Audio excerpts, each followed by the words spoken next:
start. I'm sure people will gradually join us. All right. Hi, everyone. Thank you very much for joining us today. I begin by acknowledging the traditional custodians of the land on which we meet today, the Whadjuk Noongar people, and pay our respects to their elders, past, present, and emerging. I'm very pleased to introduce our today's keynote speaker, Michelle Blakely, who will give us an archi-talk about social and affordable housing. Michelle's first career was in marketing and advertising as a writer and creative director in Perth and Sydney. In 2000, she returned to Perth to study architecture at the University of Western Australia, where she graduated with first-class honours and embarked on her second career. She has gone on to win various awards for her architecture and social housing work. Michelle now has her own architecture practice, Michelle Blakely Architect, which focuses on creating more efficient, thermally comfortable, and joyful living spaces which respond to the lifestyle of the occupants. This includes developing high-performance models for social and low-income affordable housing. Michelle is the chair for the My Home initiative, which delivers housing for people who are homeless or at risk of becoming homeless. The first My Home project was completed in North Fremantle earlier this year. The project has been highly praised by government, community organizations, private developers, and the general public as an exemplar of social housing. My Home is moving forward with development of land owned by state government, local government, and church bodies across Perth and regional areas, and will continue to deliver homes for people who are homeless into the future. Without any further delay, I would like to hand it over to Michelle, and we are very keen to watch your presentation today. Thanks, Michelle. Thank you. Hi. What I'm going to talk to you about today is very topical. The unfortunate thing is there doesn't seem to be much light at the end of the tunnel. The governments keep announcing all sorts of initiatives, but we're actually yet to see anything eventuate, and there seems to be a big emphasis on high-rise development, and as we know, that takes a long time. So a lot of these initiatives won't see the light of day until maybe 3, 4, 5 years down the track. So a lot of what I do is looking at what we can do right now to enable affordable and social housing. So let me just start with something which I think we have to take as a foundation for where we're working from to, if we have any sense of achieving affordable and social housing, and that is a fair and equitable housing system where all Australians have access to safe, secure and affordable housing. And that means people who are buying but also renting, because in the past a lot of government initiatives and supports, subsidies, have been given to people who are buying a home, first home buyers, that sort of thing. Whereas the reality is in Australia that a lot of people will never be in a position to buy a home. They won't be able to save sufficiently for the deposit. And in other parts of the world, there is no stigma, unfortunately, as there seems to be in Australia a little bit, with renting. And in a lot of the major cities, New York, London, Paris, people rent for their entire lives, and they have long-term rentals. So their rental home becomes their long-term home. Unfortunately, in Australia, rental is seen to be perhaps a 1 year, 2 year short term on your way to being able to purchase a home. So I think we need a massive rethink of what housing is and how we deal with it in Australia. Now, just to give you a situation example of why we have this problem with lack of affordable housing, this graph shows you that the minimum wage and New Start allowance has progressively climbed in line with the CPI merrily along. But then if you look at what's happening to Perth medium rental and house prices over the same time, you've got these massive increases. And as soon as you look at that comparison, you start to realise, well, no wonder no one can afford housing anymore. So what's happened since 2000? House prices are increased by 200% and they're still increasing. Minimum wage, though, has only increased by 92%. Rental prices have increased by 135%, and again, they're still increasing. But New Start has only increased by 69%. So there's this massive gap that makes it more and more difficult for people to be able to find a home to live in. So how do we make housing affordable? And there's some basic things that are constantly being talked about. One is plan for growth, but at the end of the day, that comes down to the government, and that's releasing land, controlling land supply, responding to market conditions, looking at providing more infrastructure amenity for housing estates wherever they might be, whether on the periphery of the metropolitan area or closer in.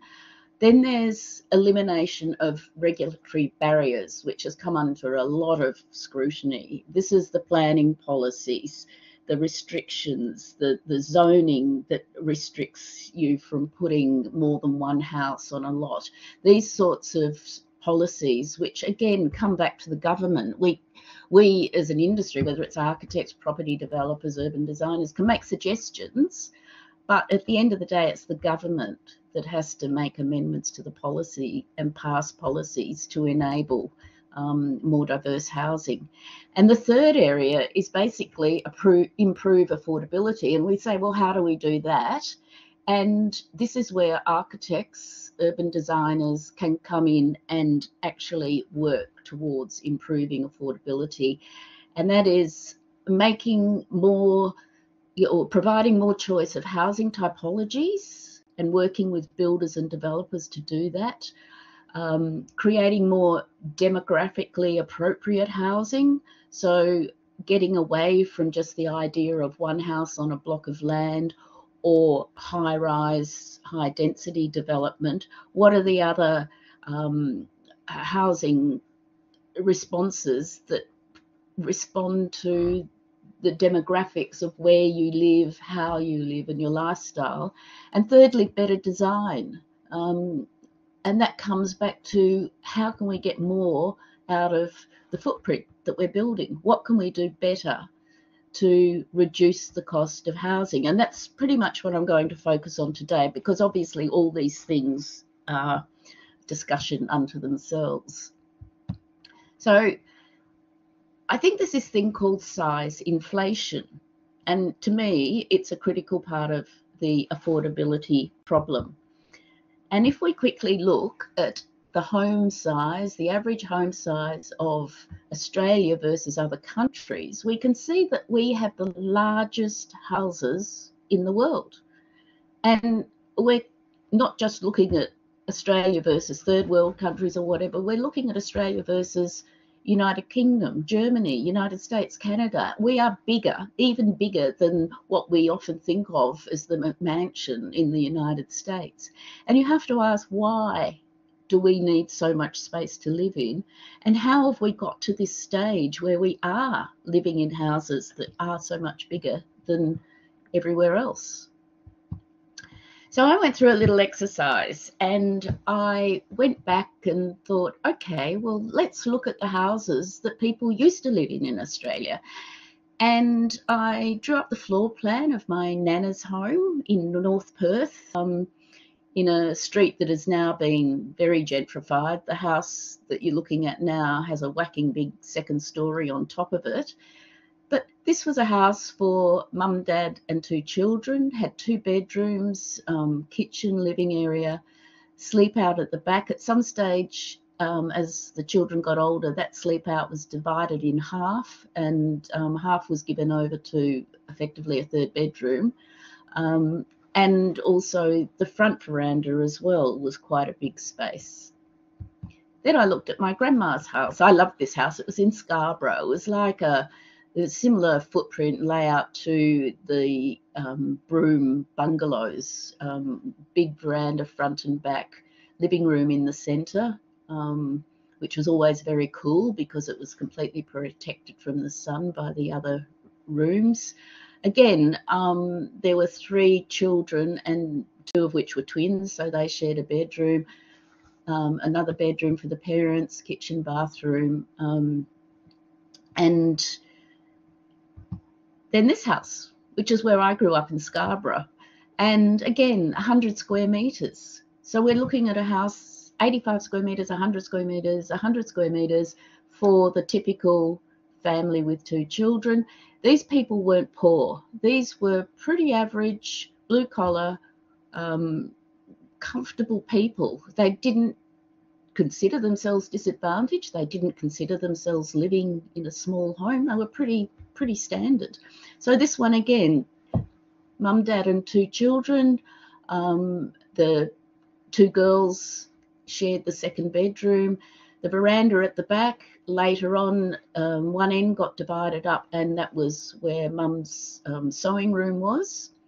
And the thing you start to notice about these houses, all of them have a large back veranda and quite a large front veranda. And they were used constantly. They were the multitasking activity rooms. The back veranda particularly, they were often enclosed with louvers, and they were the playroom, the games room. In summer, we moved the TV from the front living room to the veranda out the back because the louvers let in the sea breeze and it was cooler.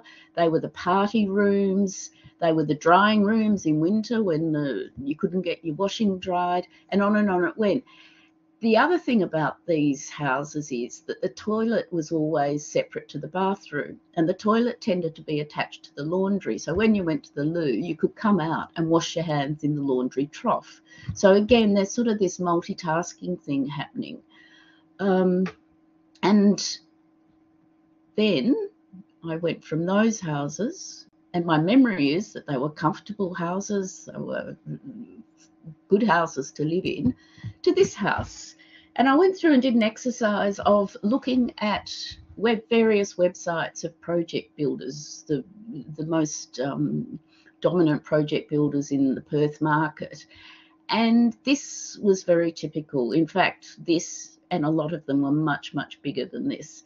And you suddenly end up with this house which has 4 bedrooms, 2 bathrooms, separate toilet, a living dining room plus games room plus theatre room plus an outdoor alfresco room under the main roof plus a double garage under the main roof plus a study plus 2 storage, completely enclosed storage rooms. And you go, wow, we've moved on a lot from back when we were all living in, say, 100 square metre houses or less. So do we really need all this space, given that the size of the average family is now only or less than 2.5 people per household? Back in the days when my nana's house was built in the 1920s, the average household was 4.5 people. So the size of the people living in houses has decreased significantly, and yet the size of the actual house has increased significantly. So what I did, I took this 214 square metre average today's house, and I thought, okay, well, let's be realistic here. We're trying to make this house more affordable. So we get rid of 1 activity room. So I'm thinking that games room and theatre room could be the same space, because the theatre room is ostensibly the TV room, is probably more likely to be used at night time. The games room is more likely to be used during the day. So we can combine those 2 spaces. Then I looked at the 4th bedroom.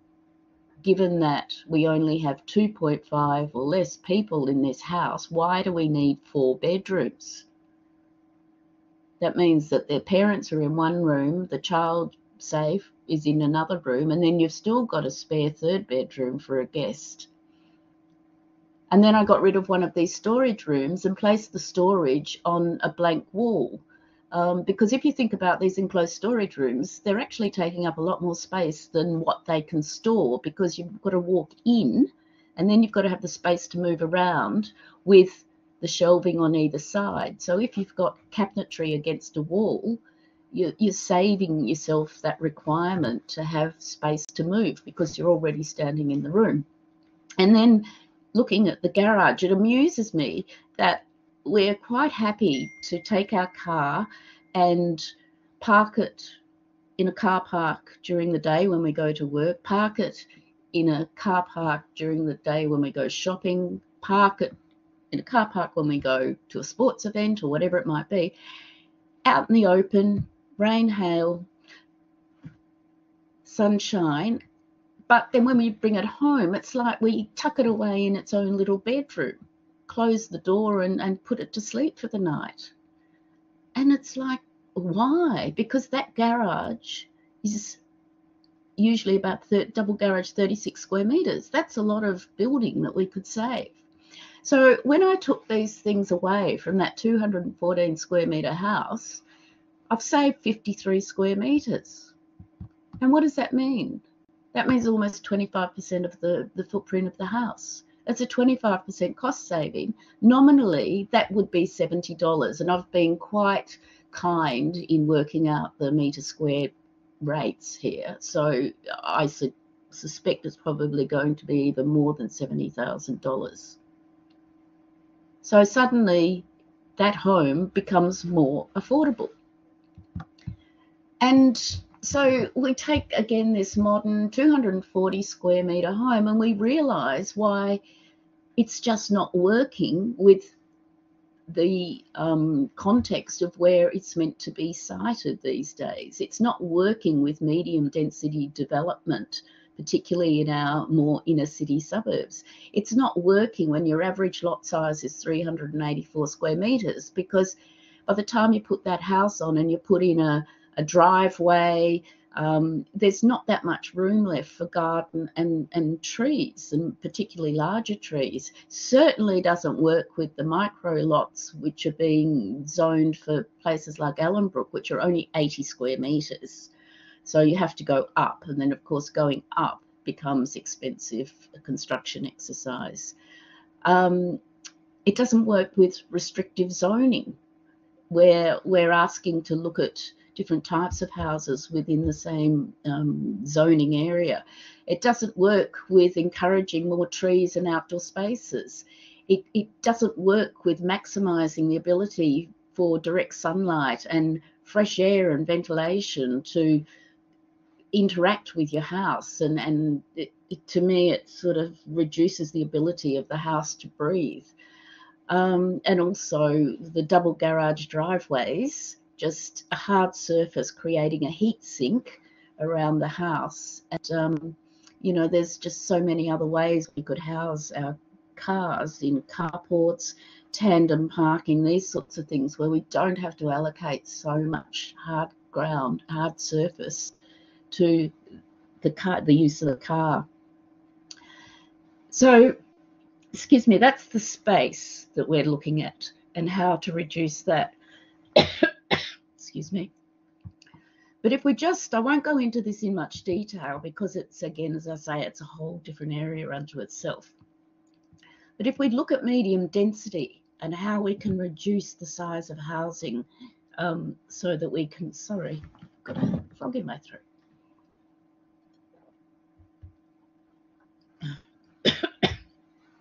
So that we can create more medium density in suburbs that have better infrastructure, closer to the city centre, more amenity, more shops and parks and other essential infrastructure. And I really like this development by Nigel Bertram from NMBW Architects. And it takes on a typology of a house, even though it's 3 stories. Excuse me.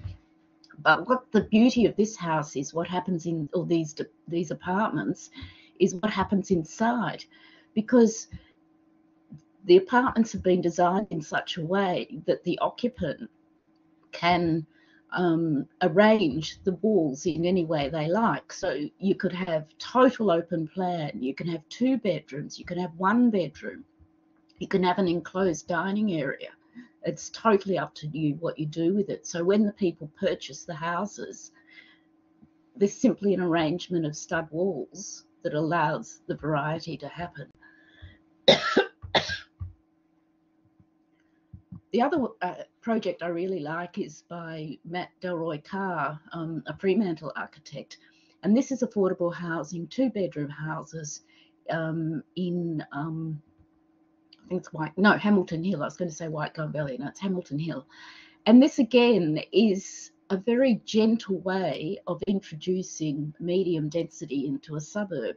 It doesn't impose like a 6-story apartment block. It just blends in with surrounding houses, whether they be single residential or duplexes or triplexes or whatever. And now I just want to extend that one step further and take you on a journey through the My Home project in North Fremantle. And if we get back to this basic premise of providing a home for all Australians that's safe and secure, we look at what we can do with social housing to cater for the most disadvantaged people. So just as a quick background, we're looking at size deflation, how to come down in size to enable social housing to be affordable. And the way social housing works is it takes 25% of the income of the resident, and that's most of the time. If people are on social housing, it's usually 25% of a pension, of New Start, whatever. Now, anyone in the low to medium income bracket, if they're spending more than 30% of their income on accommodation, a mortgage, rent or whatever, it's considered to be financial stress, that there isn't enough available for you to cover the costs of everything else you need in day-to-day living. So 25% of income is affordable for people who are on New Start or pensions, because for a single adult that is likely to be about $180 a week. Now, when you consider that the median weekly rent in Perth at the moment is $550 a week, you really do wonder how on earth these people would ever be able to rent a home if they didn't have social housing available, which unfortunately they don't. We don't have sufficient social housing, or they're reduced to living in a hostel, a boarding house, and those sorts of dormitory type accommodation. And I don't know about you, but I think if you get to a woman or a man mature who's raised a family, worked all their life, and suddenly find themselves homeless for all sorts of reasons that so often is beyond their control, and they get to 60, 70 years of age and they're living in that sort of dormitory accommodation, something's not right with our society. I think we need to give these people the dignity of having their own living space. So, how many people are actually homeless? How many people need the homes that My Home are building? So from the last census, we know that there is 122,000 people who are labelled as homeless, and then another 93,000 who live in precarious accommodation, and that means they don't have a fixed address. They might have a roof over their head, but again, it might be a lodge, a boarding house, it could even be a tent, but it is not permanent. So we're looking at roughly 215,000 people at this very moment in time across Australia who don't have a house and can't afford a house. And again, to put this into perspective, a percentage of our total housing stock in Australia that's considered social housing is 3.8%. If you look at other countries, and I've picked out England, France, and Scotland as typical examples, they're looking at much higher proportions of housing stock for social housing. Scotland has a very good system that they've recently implemented, and they now have 23% of their housing stock for social housing for the most disadvantaged people in their community. Again, you have to ask, so what's wrong with Australia? Do we really think that we have less need than other countries? And unfortunately, we don't. So, My Home. How did My Home start? I saw a need. I read a story in a architectural journal about a project in Melbourne where a very wealthy philanthropist offered $5 million to a community housing provider, but said, I want this money spent on housing for homeless people. And somewhere along the line in all this happening, someone had the suggestion that they ask the government if they can use land, vacant land on the edge of one of the main arterial roads into the CBD to build the houses on. And eventually they were able to do that. And when I read this story, the project had just been completed. They had provided 45 homes for people who were homeless. And I just liked the idea. I thought it was a great idea. You've got public sector, private sector coming together with a community housing provider managing the project. Then you have the landowner, in this case government, who still retains the ownership of the land because the land is leased at a peppercorn lease on a long-term arrangement. And the third thing was that you weren't putting out your money and asking the government for any funds for the actual construction of the houses. All you were asking was that the government provides the land on a long-term peppercorn lease. So that seemed like a pretty bit of a no-brainer way to deal with social housing to me. And then, to cut a long story short, after I talked to several people, we got it up and running. And we positioned ourselves very specifically in this medium to long-term bracket, because you have short-term housing, which will always be needed for immediate needs, particularly abuse, domestic violence, being ejected or evicted from a rental property. And that's where you need the emergency shelters, the refuges, the hostels and the boarding houses. We will always need those. But then we need somewhere for the people who have taken shelter effectively in those places to move, where they can have housing they can afford on a longer term basis. And that's where My Home fits in. These people are fairly independent. They might need support services, whether that's mental health or physical or other sorts of social welfare needs. But they can basically get on a bus or a train and take themselves to wherever that facility is. Now, the third area of housing solutions for homeless people is something called Common Ground, and that's more of a health initiative where you have people who are effectively unable to live individually, and they live in accommodation where they have their own room, own ensuite bathroom facilities. There's 24-hour staff on board. There's communal kitchens and living rooms, etc., so that they are looked after, and it's expected that perhaps they will never be able to look after themselves independently. So we have these three types of housing solutions. All are needed, but the one that's really lacking and is needed for the greatest number of homeless people is what My Home is catering for. Because just remember that 90% of the people who are homeless are not the people you see on the streets. Less than 2% of the people who are homeless require the intensive Common Ground support service care. So we're catering for over 90% or 98% of homeless people.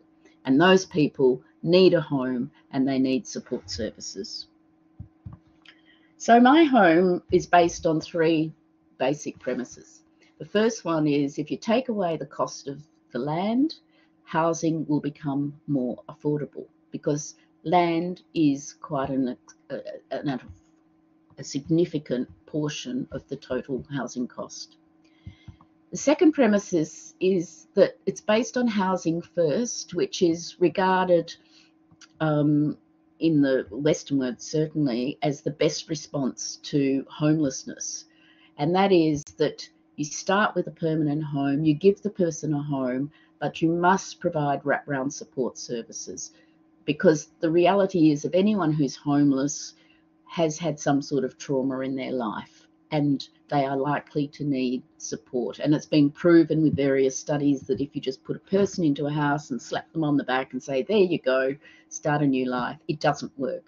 They end up back out on the street, they end up not being able to care for themselves and end up in all sorts of unfortunate situations. And the third thing about housing first, which I think is really important, is there's no preconditions. Like, unlike someone getting a house in our public housing, who's on our public housing wait list, they are quizzed extensively about their suitability to be able to go and live in one of those houses. You know, if they haven't been meeting their psychiatrist's appointments, if they're showing the effects of drugs or alcohol or whatever it might be, they will not be offered a house. Whereas Housing First has the opposite. The attitude is, put the person in a house and then you can help people deal with their issues. Third premise pretty much gets back to our basic, where we started from, that everyone deserves a home which is designed and built with the same care and consideration that we would give to a big budget luxury home. And I firmly believe this, and I don't think cost should be a factor in giving someone a high performance, enjoyable space to live. So my home is a PPP model, a public-private partnership, which is quite well known and accepted as a delivery method with government, private sector, property developers and builders. So we start with the public, whether that be state or local government or the church, providing vacant land at a long-term peppercorn lease. Then we go to the private sector, and that the large corporations provide tax-deductible funding for construction or supplies of materials and products in kind, whatever. It's tax deductible, and there's also government subsidies that can go in partnership with them. And so My Home comes together, acts as a project manager, brings all the stakeholders together, makes it happen. And then when the houses are complete, we hand them over to a community housing provider. And the community housing provider manages the housing and the tenants and acts as a conduit to the wraparound support services that are so vital. And then we also have community organisations like Rotary who come together to provide the furnishings and the homewares for the houses. Bearing in mind, again, that these people are homeless. Some might have personal possessions in storage in a friend or family's garage or whatever, but on the whole, they will need the basics, whether it's a potato peeler or a bottle of shampoo or whatever it might be. And so we provide everything, a total fit out of the houses. So one of the requirements in the land, which when we go to government and church to talk to, is that it's in a residential area. We prefer small lots, up to 24 homes, so that the homes can be integrated into the surrounding residential suburb.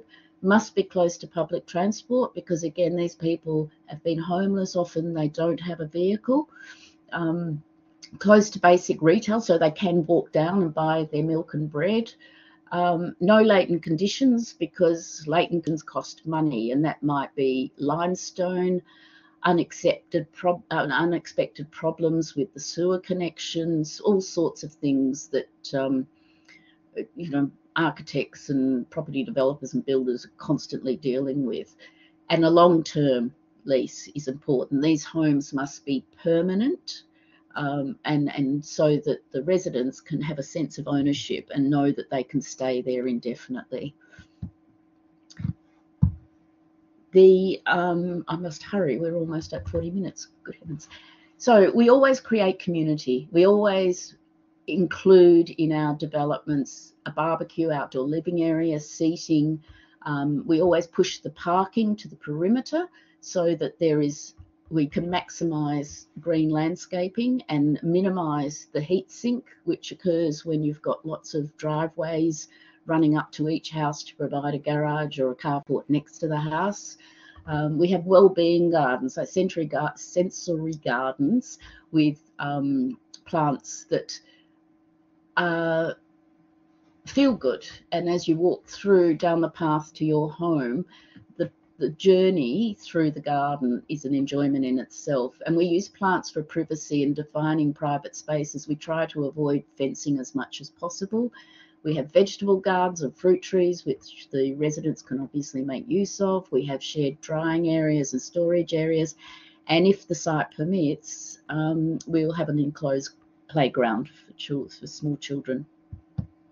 The homes themselves are all self-contained. They're domestic construction, which makes a huge difference in the cost of construction, because we don't have to worry about fire separation, vertical circulation, as much acoustic attenuation as what you would do in a high-rise apartment building. Minimising running costs, making the construction as cost efficient as possible, creating very high thermal performance, working to net zero carbon emissions, and responding to the local residential context. It's very important that the homes blend in with the homes around them. They must be low maintenance, they need to be robust, because sometimes people who are homeless, as I said, have had trauma, so they need a situation where if they have an episode, we minimise the damage that they can cause. And the houses must be safe and secure. And this is even more important than a normal house, or a house on the open market, I should say, because these people, if they have come out of domestic violence or some sort of bad drug deal or whatever it might be, we have to make sure that they are looked after. So the other thing is we focus on passive house, and this is where the high performance and the experience of the house for the residents becomes very important. And this is where, when we talk about providing the same thought and consideration for a low budget social house as a big budget home, this is where it becomes very,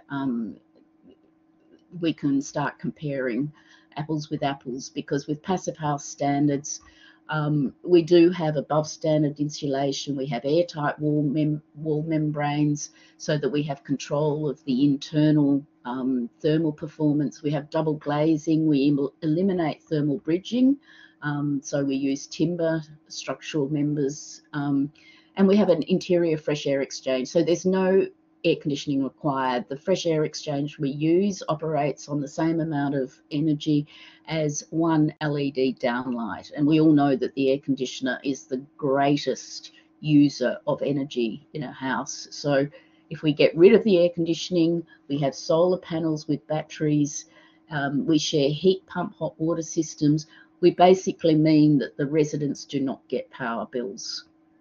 So we just have one power bill going to the community housing provider, and that's it. And people at that absolute base income, not to have power bills every quarter is huge. So this is our site in North Fremantle. Some basic design principles, as I said, pushing the parking to the perimeter to minimise the heat sink effect around the houses. North facing always, solar panels, walking distance to, in this case, Stirling Highway and the train station, vegetable gardens, lots of green landscaping, fruit trees and the pergola, and outdoor seating areas, which are sort of communal space. And then they have their verandas for the residents who want to have their private outdoor space. So this is the little 31 square metre footprint floor plan that we used for these houses. These are for single older women. So we're designing for the resident. We know who is going to be living in this house, and we know that this is sufficient to provide them with a comfortable, enjoyable living space. But then there's no reason why we can't go bigger. In other projects that we're working on now, we're looking at a larger single bedroom unit and a 2-bedroom unit, which are compliant with the latest medium density design guidelines from the Department of Planning. And this is the 18 houses for older women. These were completed at the end of June this year, and those 18 women are now moved into these houses, and they have very much made them their homes.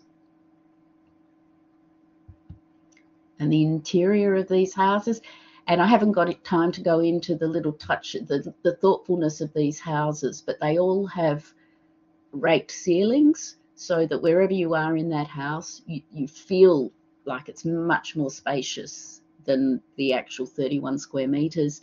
The wall between the bedroom and the living areas only goes up to door height, so no matter where you're standing in that house, it feels much bigger because each room isn't enclosed in a little box. We haven't used cupboard doors because door hinges are the first things that fail in a house, and it's much easier just to use shelving and easier for access.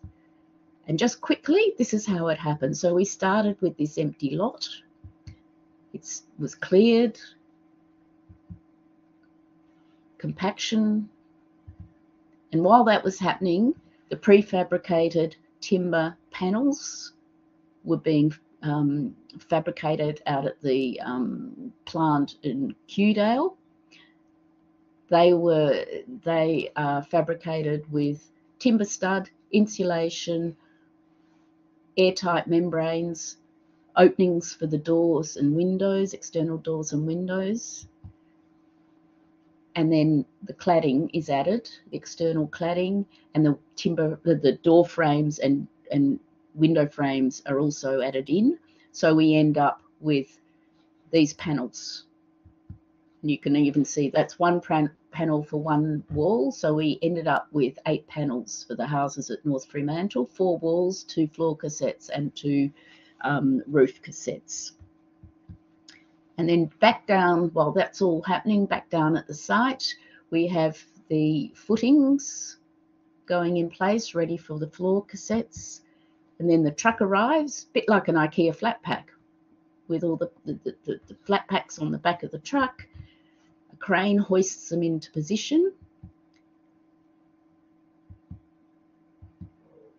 And then by day 14, we have 18 houses almost completed. By day 20, we have houses at lock-up stage, which means basically that we have the glazing in place and the metal roof on. And the beauty of this is that one house is built at a time. Each house, that building envelope takes 4.5 to 5 hours to erect. And once that's in place, then the glazier can come in and the roofer can come in, and that house is at lock-up. And then you can see what's happening with adding verandas, getting closer to the end. And this is a video that I'd like to share with you. This is our demonstration house out at Kewdale, just showing you how this comes together. So this was 4 hours.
I'll just leave you with this drone footage. Sure, I'm not sure whether this will work. I played it the other day. Oh yeah, there it is.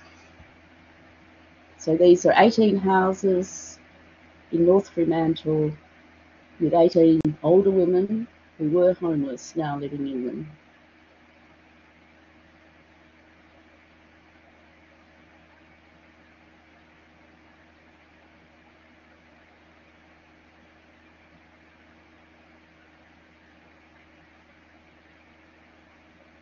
And you can see the effects, I guess, of them all facing north. This is the middle of winter, and that front veranda is filled with winter sun.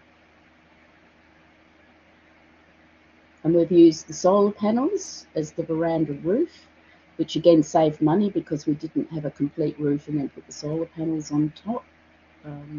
We were always looking at ways to minimise the construction costs with little initiatives like that.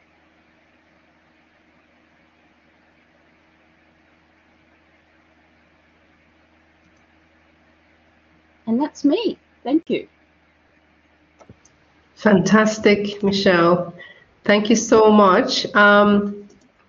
I would suggest you stop sharing so people can see, you know, your. Oh, sorry. Yes. Yeah, that would be great. Yes.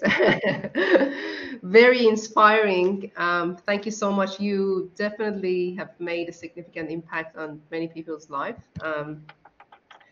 And we are impressed by those projects. So I would just ask if anyone has any particular question for Michelle to please go ahead. You can either type or turn on your microphone and maybe just verbally ask your question. I can see Justin is ready.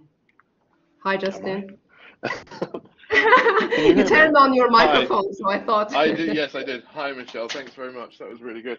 I just wanted to ask one question. It goes back to sort of one of my sort of my cultural sort of freak out when I got to Australia as an architect and then working as a government in the government. And it came up again at a research event last week that we had with a whole bunch of private industry and government and stuff. In Scotland, England, France, there's no way, as everyone knows, of providing social housing without government subsidy. It just doesn't work. And although I think that what you're doing is fantastic in terms of trying to reduce the costs element of low levels of affordability of housing, do you think it's something culturally particular to Australia that is? I mean, I'm trying to ask, I suppose, do you think Australian governments and people are intrinsically cruel, or do you think it's a different issue? Oh, I don't. It's really interesting, and I said to actually I had a meeting with the Minister for Housing, John Kerry, yesterday, and I said this problem we have with lack of social housing is not actually your government's fault here and now. This goes back to the 80s and 90s, where for some reason federal and state government stopped building social housing. And so now we're trying to make up for 30, 40 years of lack of social housing. And that's the crux of the matter. I don't think the general public is even aware of this. They suddenly became aware that we have this dire shortage of housing, but they don't realise that it's actually been happening for the last, almost half a century. So and I actually don't know why that happened. It obviously was just seen as something that wasn't important. No, I agree. I think I'm going to blame Margaret Thatcher. Blame her for everything at the start of the neoliberal project. Yeah, I agree that sudden stop in WA, Home West, or other things like that suddenly left the market to fill up, and obviously the market is driven by a completely different instinct from providing housing for all. And there's one thing I guess this probably is a question for Peter Carey, but is around that bureaucratic thing within government legislative text, which emphasises extracting the best value from government-owned assets, including land. How did you get around that? Is giving a peppercorn lease the key to that, so they retain the asset effectively? I think that makes a big difference. Yes. Yeah. Yeah. And it's also land that, for whatever reason, perhaps isn't attractive to property developers who want to make money out of their development. Yeah. We didn't identify the land and go to the government and say we want this land. The government offered it to us, and initially they offered us 5 sites, and it came down. By the time the Public Transport Authority said no, we want that land, we ended up with 2 sites available, which is fine. 2 is better than nothing. And we had to fight for it because even Fremantle land is owned by the PTA, and they wanted to keep that just in case they ever needed to expand the car park at the North Fremantle train station. And this is where I suddenly have become a fan of networking, because like a lot of architects, and also my previous life in advertising, I was always felt that people just judged me on my work, and I'm a terrible networker, and I've never gone out and consciously done that sort of activity, which so many business people do. But I must admit, since I've been working on my home, I've become the master networker, and you just have to get to a stage where you're finding the right people. And in the case of North Fremantle, Brad Pettit was Mayor of Fremantle at the time, and he went into bat for us.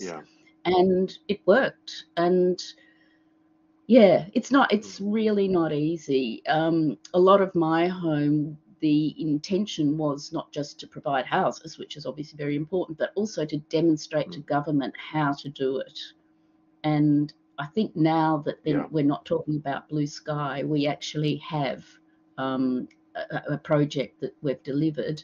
They're suddenly sitting up and saying, oh, actually, we've got more land. They've come back to us with more sites, and now talking to us about actually subsidising the construction, and whether that's hand in hand with that is brilliant. Corporates, or entirely they can see the value of it. They can see the model works. But I mean, it's risk aversion is something that, until you've actually dealt with government, I don't think anyone appreciates how that the level of risk overrides every decision that is made. No, I think it's a fantastic model, and I think that thing of being able to show to show whether it's local or state or federal governments that something works is a really critical thing to demonstrate, because I came across that risk aversion in the government, and it was just literally you couldn't do anything in case. And unless it was a sort of chicken and the egg thing, unless it was there to show that it could work, the safe decision was not to do anything. That's exactly right. Thank you, Justin. But North Korea is brilliant. Thank you. Thanks. Anyone else has any questions? Otherwise, I have a small one. So I just go ahead. I actually wanted to ask about how have you found the people's engagement in terms of like state government and local government and so on, but you've already addressed that. Thanks for that. I was wondering, Michelle, what are your maintenance strategies for those housing? Because the one you just showed us for older women, are you just leaving that to them to maintain the house, or would you have any supporting strategies to maintain their place? How is that managed? Well, one of the reasons why we don't have enough social housing is that no one can make money out of social housing. Any community housing provider will tell you they really struggle, even as a not-for-profit, to break even delivering social housing, because what they do is they get the income from the rent, and as we can see, the rent's pretty low, and then out of that rent comes their admin costs, maintenance, repairs, gardening, site costs like site water and power and that sort of thing. So the tenants normally would pay their own power electricity and water, but in this case they don't pay electricity because we've got the solar batteries and solar panels. And so the community housing provider looks after the maintenance. And yeah, so and the tenants sign a standard rental agreement. So they're in there. If they play up, if they become disruptive to other tenants, then that agreement says, okay, well, you either stop that behaviour or you've got to go. So there are restrictions and parameters on how those tenants can use the building. Yeah. Fantastic. Thank you very much. I think our planet needs more people like you. It would be a better, more beautiful planet for us to live. Thank you very much. Very inspiring, Michelle. Much appreciated. I think you also have some thank you messages on the chat box. Francesco mentioned a great project indeed, permeated by a high sensibility and pragmatism. Tanya mentioned, thanks, Michelle, a great presentation. And also Yihan thanked for your presentation. And you can hear some background noise here. My little one is with me. So apologies for that. Fantastic. Thanks again for your time, Michelle. Okay, my pleasure. Thanks.